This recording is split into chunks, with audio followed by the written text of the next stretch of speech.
Farzandingiz uchun qulaylik va komfort yaratmoqchi bo'lsangiz, bu videomiz aynan siz uchun bo'ladi. Do'stlar, sizlarga obzor qilib beradigan mebelimiz qiz bolalar uchun yotoqxona mebel bo'ladi. Mebelimizni birinchi rasvetkalarga oladigan bo'lsak, kashmir rangi tillar uchkalar kombinatsiya qilib ishlab berdik.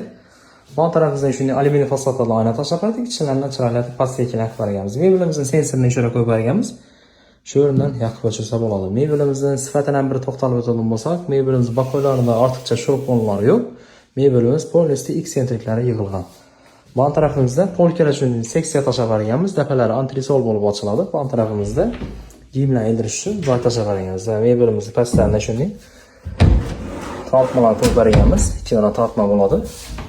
Spalnimizga keladigan bo'lsak, spalnimizni shunday sifatli teddy materiallardan olib qilib ishlaganmiz.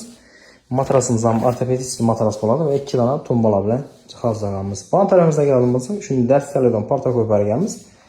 Mebelimizning qulayliklaridan biri shunday 220 rozvetka telefonlar zarada qo'ysa bo'ladi. Bu tarafimizdan 3 dona tortma tashlab berdik. Kremimizga keladigan bo'lsak, bu yerda shunday tomaloq oyna tashlab berib, orqadan pastvetka tashlaganmiz. Bu yerda kattagina bir dona tortma qo'yganmiz.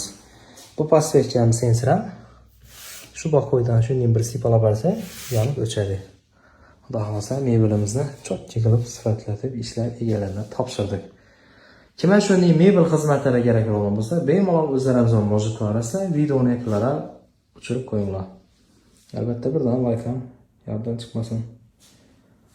Xudo xolasa hammanglar cho'tki bo'lib, sifatli bo'lib